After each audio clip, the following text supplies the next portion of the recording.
Doctor साहब गंबोरो कहाँ नजर आई? अच्छा, ये लीवर का साइज जो बढ़ा है तो ये किस वजह से है, क्यों है? डॉक्टर साहब अगला सवाल ये है कि इंट्राइटिस का कैसे पता चलेगा? डॉक्टर साहब ये सांस की नाली लाल होने का क्या मतलब? डॉक्टर साहब बुखार का कैसे पता चलेगा? डॉक्टर साहब ये जो चूजे डिहाइड्रेट हुए हैं, ऐसे खुश्क हुए पड़े हैं, ये क्यों है? अस्सलाम वालेकुम। पोल्ट्री में डॉक्टर कामरान में आपको खुशामदीद। आप लोगों के थ्रू पूछे गए मुझसे 10 सवालों में से पहला जो पार्ट था उसमें 5 सवाल मैंने अपलोड कर दिए हैं, और जो पाँच क्वेश्चन और एक बोनस क्वेश्चन रहता है वो अभी इस वीडियो में अपलोड करने जा रहा हूँ। क्लिप है, हाइलाइट्स हैं, वो मैंने आपको दिखा दी हैं।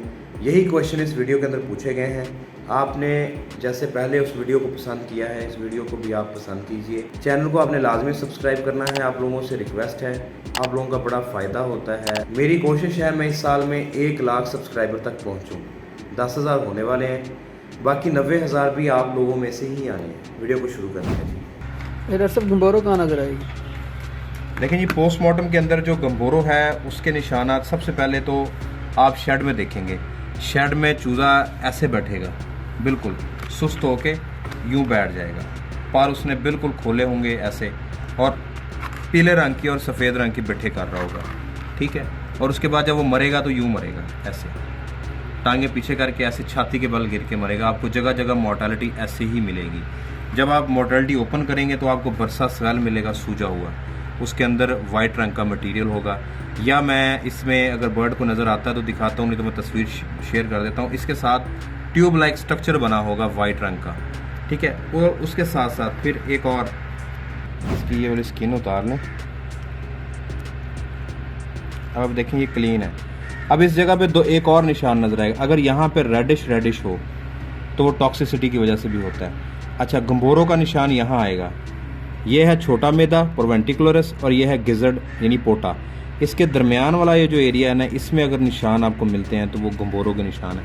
उसके साथ साथ आपको यहाँ टांगों के ऊपर निशान मिलेंगे, यहाँ हेमरेजेस मिलेंगे, इन यहाँ पे आपको बिल्कुल ये थाई मसल्स के अंदर हेमरेजेस मिलेंगे, ये गंबोरो के निशान है। अच्छा, ये लीवर का साइज जो बढ़ा है तो ये किस वजह से है, क्यों है? देखिए, लिवर के 2 हिस्से होते हैं, ठीक है। अगर हम बर्ड को यूं सामने की तरफ करें तो ये राइट लॉब है, ये लेफ्ट है।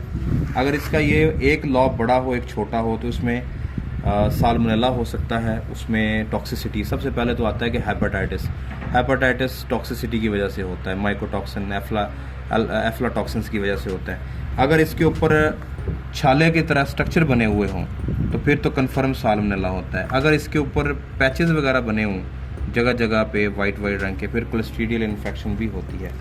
तो ये इसमें भी टॉक्सिसिटी का इशू है।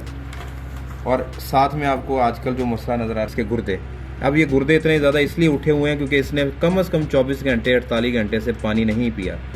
तो गुर्दे ज़ाहिर ब्लड को फ़िल्टर करने के लिए पानी की ज़रूरत पड़ती है, तो इसने जब पानी नहीं पिया तो ये इस वजह से इसके गुर्दे सैल हो गए। डॉक्टर साहब अगला सवाल ये है कि इंट्राइटिस का कैसे पता चलेगा, कैसे पहचानेंगे इसको? अच्छा यार, ये अब बर्ड है, इसने कुछ नहीं खाया हुआ पिछले तकरीबन 24 घंटे से 48 घंटे से।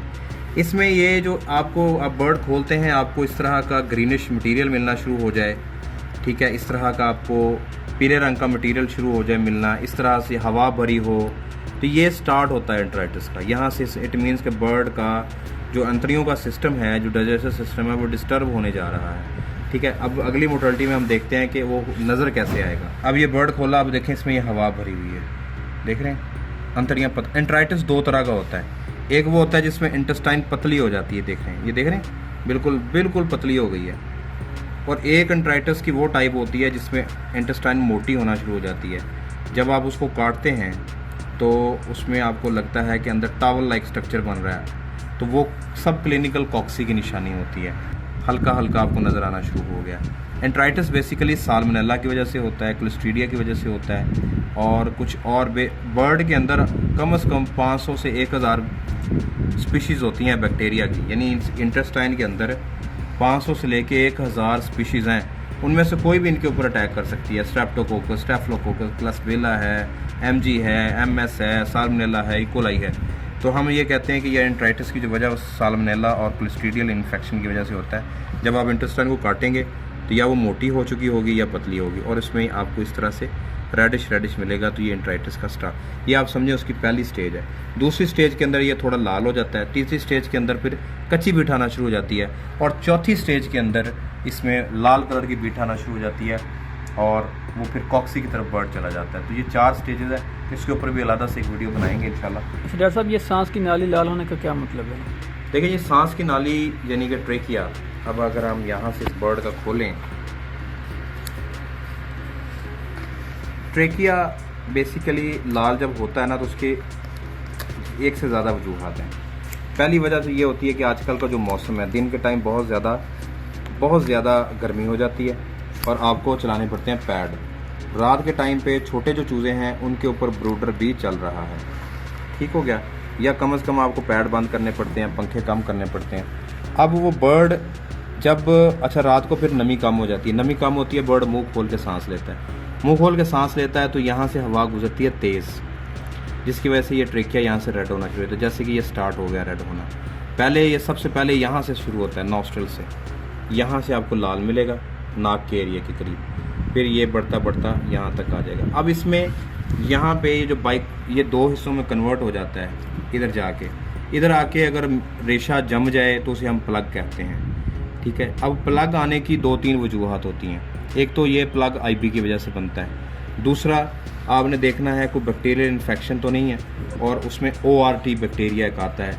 उसमें अगर एक फेफड़ा आपका पिंक है और दूसरा ब्लैक है, इसमें दोनों पिंक है, खैर इसमें प्लग भी नहीं था, अगर एक पिंक हो एक ब्लैक हो तो वो ORT ऑर्निथोबैक्टीरियम की वजह से होता है। H9 के केस के अंदर भी हो जाता है। बाज़ को नमी कम हो जाए, अब यहाँ पे रेशा पैदा हो रहा है, होता पता क्या है, नमी कम होगी, चूज़े को इरिटेशन होगी, या कोई जैसे अब थ्रेशरों का सीज़न है, थ्रेशरें अंदर चलती हैं, या गर्दो गुबार है, तो ये बर्ड सांस लेने में मुश्किल फील होती है। तो जो अंदर अल्लाह ताला ने ग्लैंड्स बनाए हुए हैं ना इसके, वो क्या करते हैं, वो सिक्रीशंस पैदा करना शुरू कर देते हैं। वो सिक्रीशंस जब बहुत ज़्यादा बढ़ जाती हैं तो फिर वो रेशे की शक्ल इख्तियार कर लेती हैं।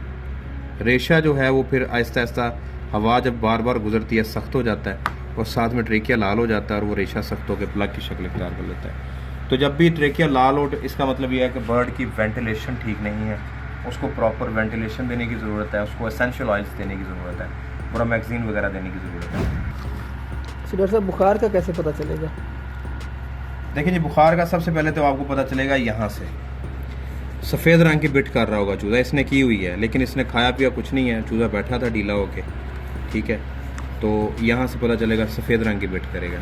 फिर बुखार की जो निशानी आपको मिलेगी ना वो यहाँ मिलेगी, स्प्लीन स्वेल हुई होगी, पित्ता बहुत ज़्यादा साइज़ में बड़ा होगा। नॉर्मली ये बढ़ जाता है, इसका काम होता है जिगर से आए हुए बाइल जूस को स्टोर करना, लेकिन जब आगे फंक्शन नहीं होता, अंतड़ियाँ ख़राब होती हैं, तो ये फूल जाता है, फिर स्टोर करता है, क्योंकि लिवर तो बना रहा है, वो बनता रहेगा, तो ये यहाँ पे। और दूसरा आपको इसके अंदर भी निशान मिलते हैं, ये मैं आपको पहले भी बता चुका हूँ कि अगर एनडी का मसला होगा तो एनडी के प्रॉब्लम में, अब ये बर्ड है ना, इसके अगर यहाँ अंदर निशान होंगे तो फिर ये बुखार है, अगर इस टिप्स के ऊपर निशान होंगे तो फिर इसका मतलब खुदा ना खासा एनडी है।